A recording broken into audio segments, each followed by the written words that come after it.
Dictation start होगा 5 second बाद।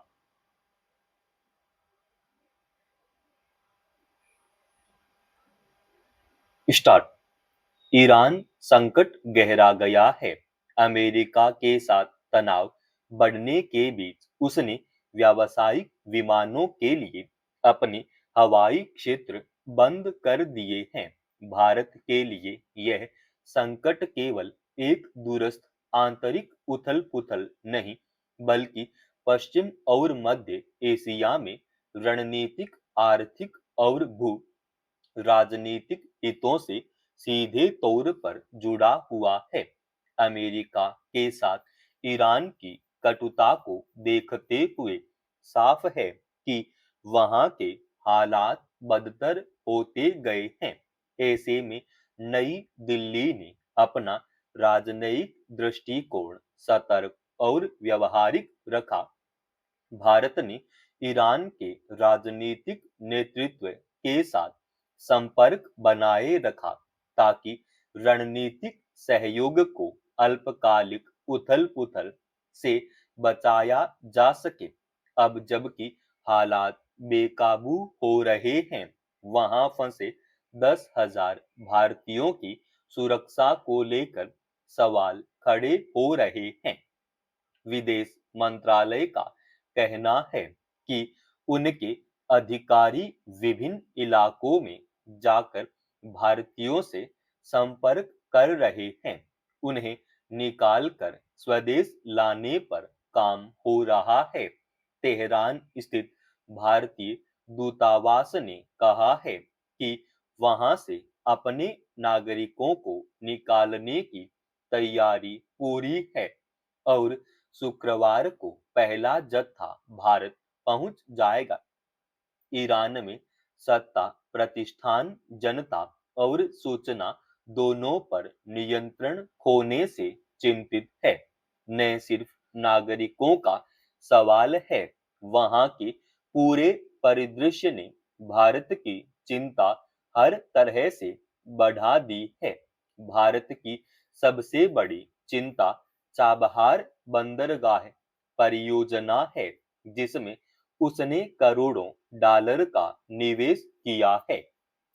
यह परियोजना पाकिस्तान को दरकिनार करते हुए अफगानिस्तान, मध्य एशिया, रूस और यूरोप के लिए एक रणनीतिक प्रवेश द्वार का काम करती है। ईरान में लंबे समय से जारी अस्थिरता इस परियोजना की समयबद्धता और रणनीतिक महत्व को खतरे में डालती है। विशेष रूप से चाबहार जाहेदान रेलवे लाइन को अशांत माहौल चीन को अपना प्रभाव बढ़ाने का अवसर भी दे सकता है, जिससे भारत की क्षेत्रीय और समुद्री स्थिति पर सवाल खड़े हो सकते हैं। क्षेत्रीय समीकरण के अलावा भारत के ऊर्जा हित भी दांव पर है, क्योंकि ईरान में राजनीतिक उथल-पुथल क्षेत्रीय ऊर्जा समीकरणों को बाधित कर सकती है और भविष्य के सहयोग को सीमित कर सकती है। नई चिंता ट्रंप प्रशासन द्वारा ईरान के साथ व्यापार बढ़ने वाले देशों पर 25% शुल्क से जुड़ी है। इस साल भारत ब्रिक्स की अध्यक्षता कर रहा है। वह वैश्विक दक्षिण की आवाज उठाता रहा है। इस नाते उसकी भूमिका अहम हो सकती है। इसमें भारत के लिए चुनौती यह है कि वह अपने रणनीतिक हितों की रक्षा करे और वह भी ईरान के आंतरिक संघर्षों या महाशक्तियों की प्रतिद्वंदिता में उलझे बिना। तेहरान की स्थिति जटिल दिख रही है।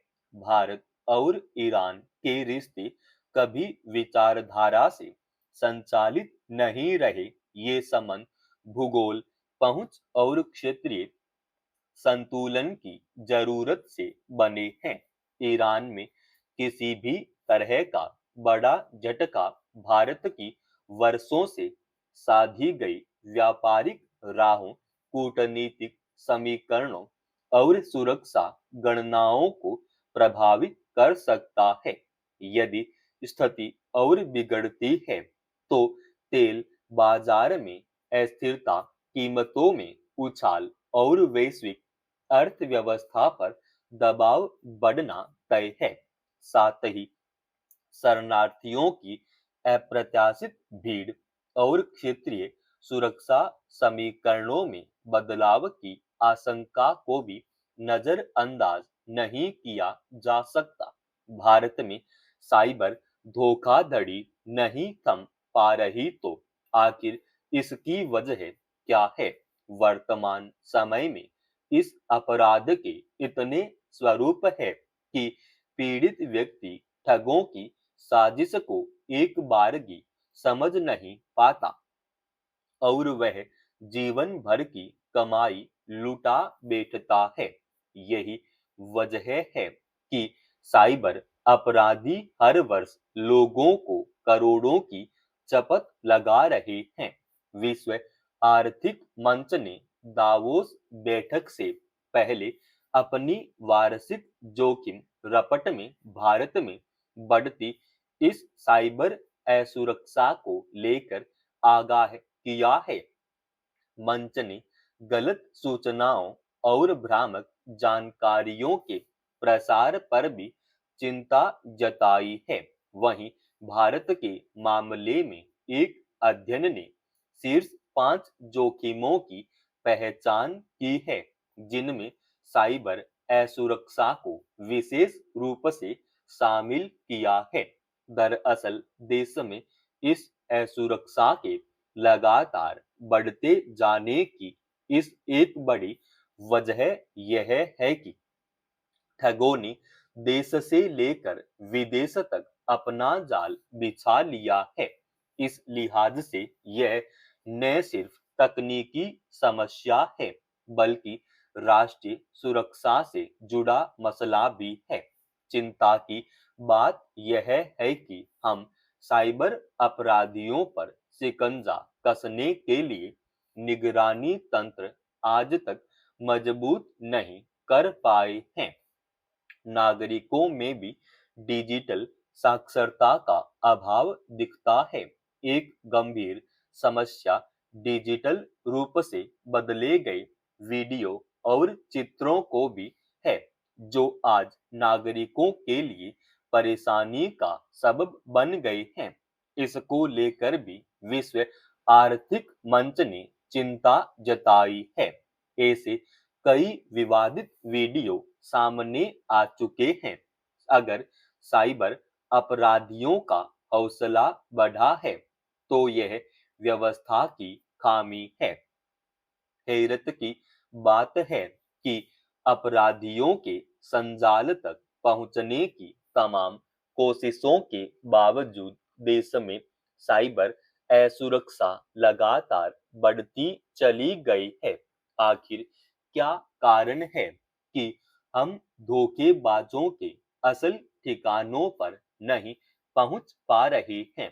भारत में इस असुरक्षा का जोखिम इसलिए भी गहरा है क्योंकि लोगों के पास सजगता और व्यक्तिगत जानकारी साझा न करने जैसे सीमित विकल्प ही है।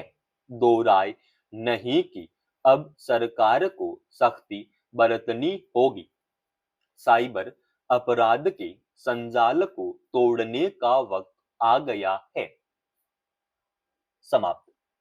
दोस्तों, रोजाना ऐसे एडवांस डिक्टेशन के लिए चैनल को आप अभी सब्सक्राइब कीजिएगा और आज के इस डिक्टेशन का पीडीएफ फाइल हमने हमारे Telegram channel study with HP Swami पे डाल दिया है, जिसका लिंक इसी वीडियो के डिस्क्रिप्शन में डाल रखा है।